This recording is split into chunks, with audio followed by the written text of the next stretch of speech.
Well, I like to give a lot because I come from the home where I didn't have what I have today.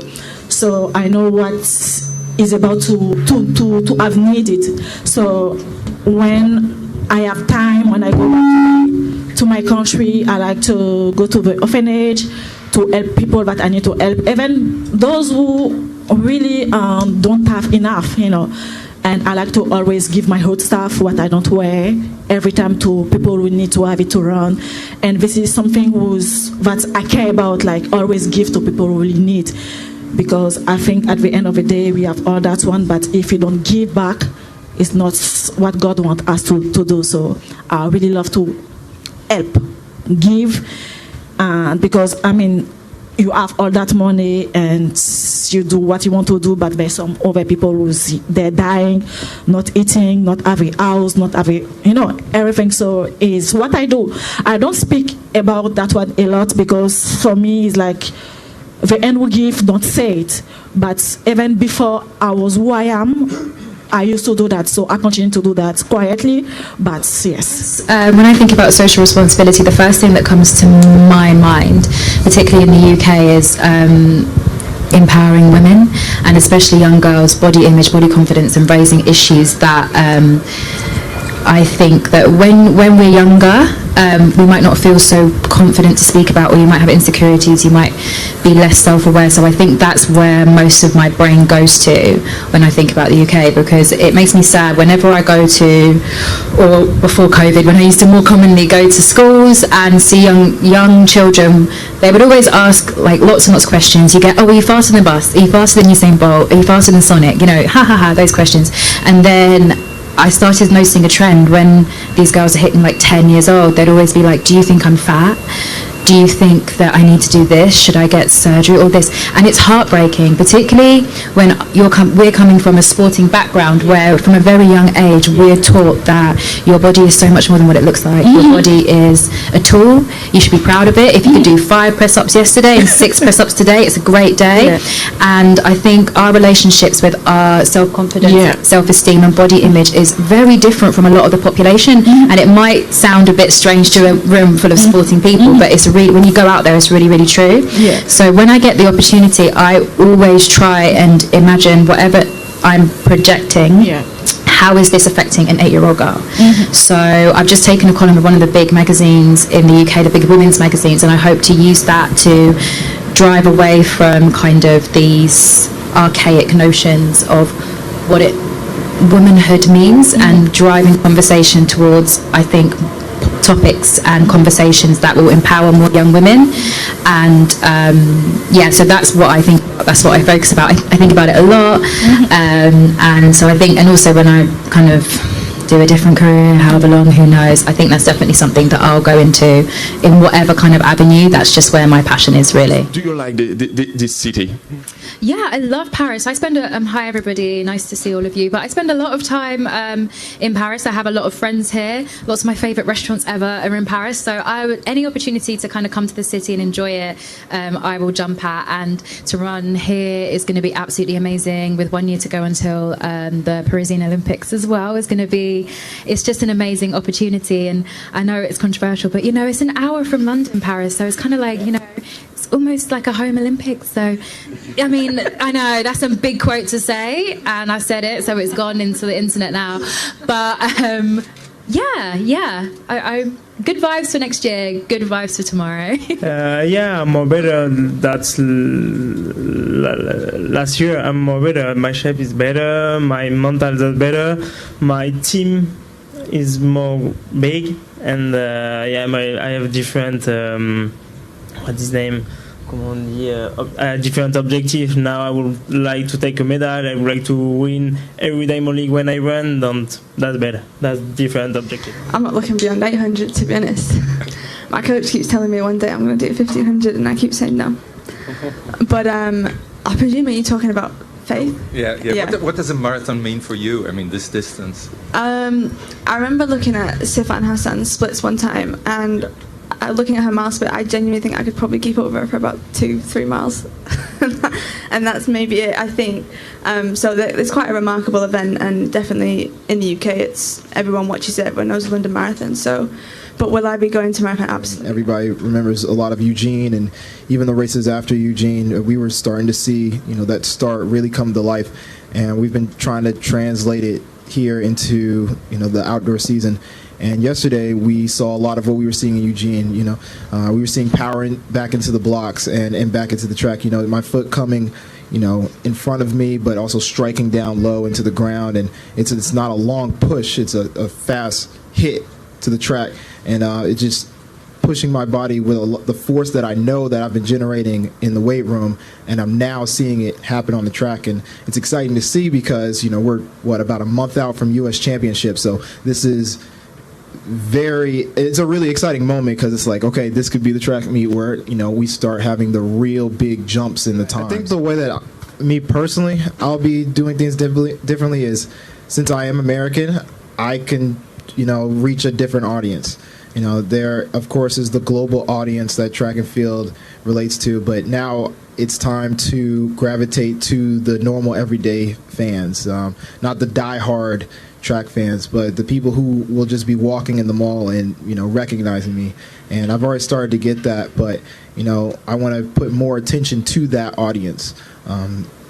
We've already seen how far you can go with track, but let's see how far we can go when we really put our time and effort past just the Olympics or past just the World Championships, when we have athletes showing up to basketball games, soccer games, football games, French Opens, and they're being recognized on TV. That's the type of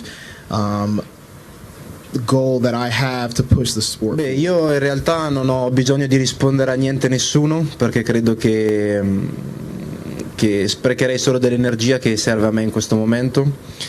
È normale che poi loro in questo momento in cui magari io rinuncio ad una gara possono parlare di più di quello che in realtà dovrebbero, però va bene, fa parte del gioco, è giusto che lo facciano. Quello che è il mio obiettivo è parlare con i risultati, però allo stesso tempo queste cose mi divertono, perché mi fanno capire che se tutti parlano di me, tutti vogliono provare a battere me, un significato ce l'ha, vuol dire che comunque mi ritengono un atleta forte, e questo è molto importante. Invece sì, con Fred ci sentiamo spesso via Instagram, e ripeto, l'ultimo messaggio che mi ha scritto è stato proprio di gareggiare quando sto veramente bene, di non rischiare nulla, e che è contento di rivedermi in pista.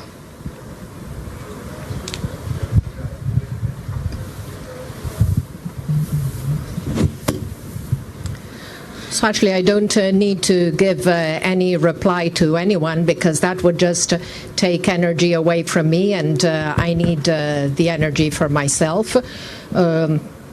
But on the other hand, it's normal that people talk a lot, maybe more than they should. But honestly, if they speak a lot about me, it's kind of fun. It's stimulating, and it means that they're interested in what I'm doing. So that's good. And yes, as I said before, I speak often with Fred Curley, and in his last message on Instagram, he told me that he was happy that I was coming back, so we talk regularly. Ti aspetto.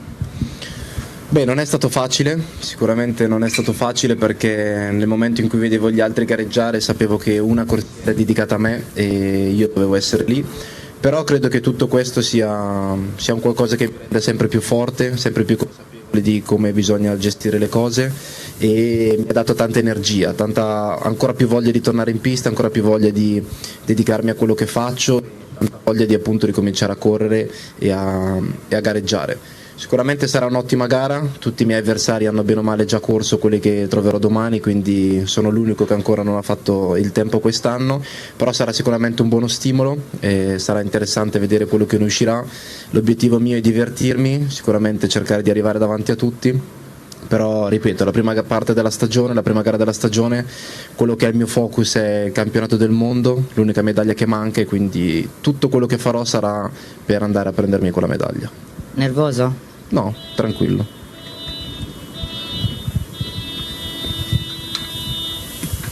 Grazie. So the question was how did it feel not being able to start? You saw the others already competing. What was going through your mind when you couldn't take part in competitions, and what are your expectations? And the answer is, well, obviously it wasn't easy to watch the races, to know that there was a lane for me and I couldn't be at the start. But at the same time, it gave me more awareness and even more desire to come back and to do well. I think this all gave me even greater motivation to do well. My first objective is to have fun, obviously be on the finish line. It's going to be a good race tomorrow. Most of the other athletes have already competed, so it'll be a great race. And obviously the main goal is World Championships, because that's the only medal I don't have. Well, I think the difficulty of it is more mental, especially on the football side. I think what makes me a good athlete is my ability and my athletic ability in general, being fast, strong, agile. So I think that's a big plus on both sides in athletics and on the football field. And then the most important thing I find in the last few years of my career as an athlete is just being able to train consistently, and with that means staying healthy and having a good support team with my coach. I have my friend and athletic trainer here that travels with me now, and she's been keeping me together. Her name's Anna. She's been keeping me together for the last 2 years.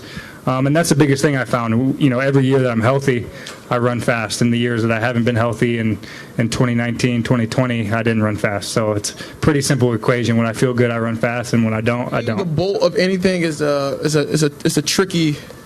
I think it's a tricky terminology. Yes, Bolt. He is probably one of the best things that could ever happen to track and field. But then at the same time, I know as an individual, I do not want to be replicated from someone who has done past things. I think my goal when I come on the circuit or the scene or whatever I do, I want to be able to say, I'm Grant Holloway. That's the Grant Holloway of the hurdles. Don't get me wrong. Yes, to be in that category, like he said, with Usain Bolt is an amazing attribute. I'm 25 years of age at this point, and I still have plenty of time to go. But I think I'm trying to write my own legacy. To have the three world titles, to have the Olympic silver, to have a Diamond League trophy. All those attributes and everything, it stacks up. But then I want to be able to say, once I'm done with this sport, I want to be kind of the Grant Holloway of hurdles, or the Usain Bolt of track and field, or all the greats, Carl Lewis, anybody that has done anything in the sport. I want to be able to have that terminology just for myself. I have to wait and see. Obviously opening up my season is the most important thing, making sure we get a clean, healthy race, and then obviously just seeing where I'm at, since I haven't raced it competitively in so long. So I'm excited just to see how I've progressed myself over the past few years in this event, taking away the hurdles. 100%. I think he's shown and proven to me and to others that he's very capable and that he does what he says he's going to do. And so when it comes to kind of just some of these decisions, obviously I give my input, but at the end of the day, I want to hear what he has to say. I want to hear what he thinks would be best. And most of the time that's what we end up going with, just because he has a really good track record, no pun intended. So for the trials, it will be flat? Yes, it will be flat, yes. And for the world, you still don't know? I do not know.